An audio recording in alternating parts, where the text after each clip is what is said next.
So what you're going to get this afternoon is the unvarnished truth about what it means to be a musician. So in the meantime, big warm welcome for Damian Keyes.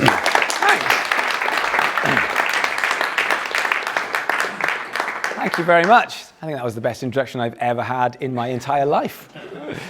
So the end goal is important and specifics are important. So if you're going to be a singer-songwriter, then I'd say singer-songwriter for you, songwriter for other people, publishing deal, syncs, hit records. All of these things are different and different strategies. And the more we can focus on the thing that we want, the easier it is to get it.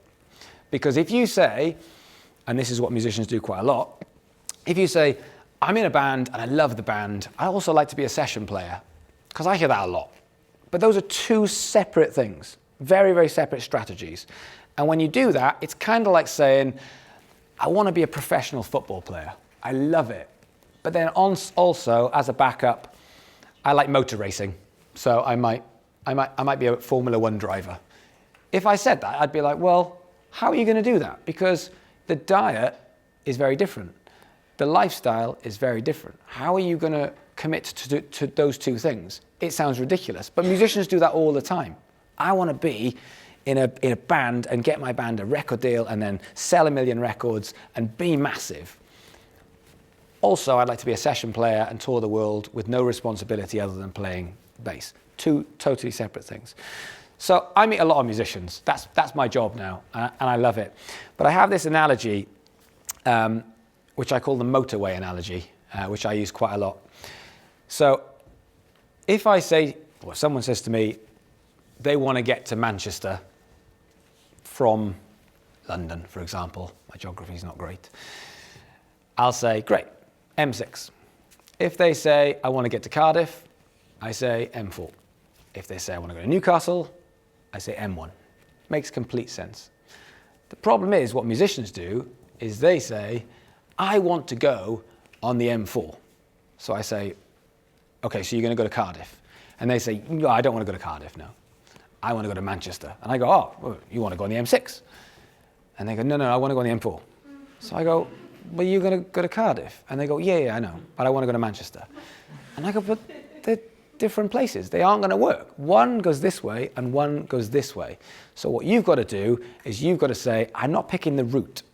I'm picking the destination, and the route will pick itself. And that's what we are here to do today, is to start coming up with strategies for what it is that you want to do. So even if there's only one thing that you take away from today, which is to go away, to think about it, and come up with specifics of what it is you want to do in 5, 10, 15 years' time. Think long term as well. Don't be thinking a year down the line. Think of this as a career thing and how you're going to get there. Because even if your goal is to be the Radio 1 DJ for the morning slot, I'd say that's probably the biggest slot in the country for radio DJs. This is only one of them. It's really hard. But even if in doing that over the next few years, you build and build and build, and you get a slot on XFM, or you get a slot on Kerrang, or you're still working towards your goal, and in doing so, you are building one thing. And getting that one thing is becoming bigger and bigger and bigger, and you're not worrying about going, I'll do a little bit of radio, but then I'll do a little bit of guitar playing, but then I'll do a little bit of production, because that is where musicians fall down, where they're trying to do too many different things. So that's what I'd like to get away, I'd like you to take away from today. Think big, and then we can start planning the detail. So my next question is, out of everyone in here, now that you've got in your head the one thing that it is that you really want to achieve, of all you guys here, how many of you feel that you are doing everything, absolutely everything in your power to get to that destination? There is nothing you can do more. I am literally flat out with everything that I could possibly do. I have no more time, there's no more strategies, there's nothing I can do. Who feels that? Nobody, because they never do. Then you just have to look at why. You go, right, okay, cool. So you're saying, I want this. Because I get that a lot. I get people go, I want this. I want my band. I want to succeed. And I go, great, okay, well, all you have to do is A, B, and C. And a lot of people fall down. They go, that's a lot of work. And this is why I believe having a career in the music industry is easy. because when people say, is that all I have to do? I'm going to go off and do it. Usually they're successful, because most people can't do that. So when I ask people, are you doing everything in your power to get where you want to go? That usually comes down to 2 or 3 reasons. Number one, you don't know what the strategy is to do. Fair enough. That's why we learn. Number 2, bit lazy. Go, probably should do more, but I'm a bit lazy. There's not a lot of other reasons, really. So once we acknowledge that, we're halfway there. If I get up, I mean, one thing I personally feel about the way I work is I'm a bass player, and I'm not the most technical bass player in the world, but you won't outwork me. Can't. You cannot outwork me. So that's the one thing I do. I can't stand up here and say, it's all about luck. It's not. You know, is it about talent? It is about talent, but it's about how hard you work. Because the harder you work, the luckier you will get. I mean, that's just an age-old adage that everyone always hears. The harder you work, the luckier you get. True, and it is true, but people don't work very hard at their career. They work at little bits of it, the bits that they want to do. Sacrifice is a massive part of this. And I want a show of hands on a few little things. Number one, how many people would be prepared to move to a new city or a new country if the right job came up? Good. How many people would be prepared to change instruments if the right job came up? So about 50%. How many people would be prepared to do a free gig? How many people would be prepared to do 10 free gigs? And how many people would be prepared to spend the next 2 years of their lives living on a friend's sofa doing every free gig for 2 years? Good. Because these are the decisions that make the music industry easy. Because what you need, and the most important thing for you guys, doesn't matter which area of the music industry is tough. And the reason why it's tough is because it's up there with professional sport, because everybody wants a piece of it. So it's really, really tough. So the competition's high. So the one thing that you need, yes, you need talent, but the one thing you need is time. Time is the most important thing, because I say this quite a lot, but I hire a couple of 100 musicians and loads of talented people. Some very, very, very talented, some very talented, some quite talented.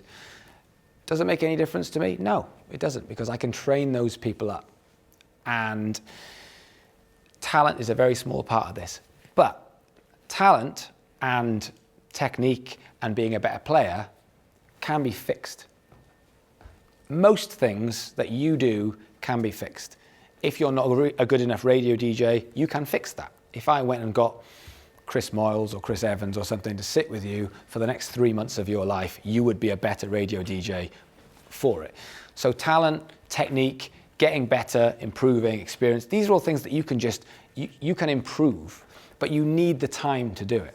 And time is a really hard thing, because you've got course. After your course, you'll have a job, probably. How many people here are working in some form or another to pay the way through college? Quite a few. So that takes up time. So what I've seen a lot over the years, where musicians will get to the end of their course. Just so I know, how many of you are second years? And how many are third years? And how many first years? So a bit of everything. So this is different levels of panic.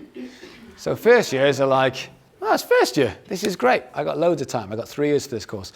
Second year, you start going, ooh, that was a quick first year. We'll crack on with the second year, and I should probably start thinking about my career. Third years are probably shitting yourself right now. And that's the way it always is. And what happens is you get to the end of your course and you just think, oh, balls. I've got to do something now. So the time to do something is now, like as in today, now, this minute, as soon as you leave this lecture theatre, now is the time. Because if you're in your third year, you should be panicking, because when you leave, you've got to compete. And And as a musician, as a bass player, you've got to compete with me. And I'm fucking brilliant. So you've got to compete on a national level. Because when you're 15, people go, oh, you're that kid that plays guitar. I've seen you play. That's wicked. When you're 18, people go, oh, yeah, I've seen you play. You're really, really good. When you're 19, nobody cares about age. You are competing on a national level. That's just it. So you've got to be good. So if you're in your third year, yes, you need to panic. If you're in your second year, you should be panicking. If you're in your first year, you still should be panicking because you have got time whilst you do this course. Because what happens, and I see this so regularly, and people see this as well because we've been doing this for a long time, and the amount of times that I will walk into a shop and someone will go, Damo, and I'll go, what are you doing? Like, I literally, yesterday, I was at Brighton train station and I just heard a voice go, Damo, and the dude on the bread stand with a little green hat on was an old student.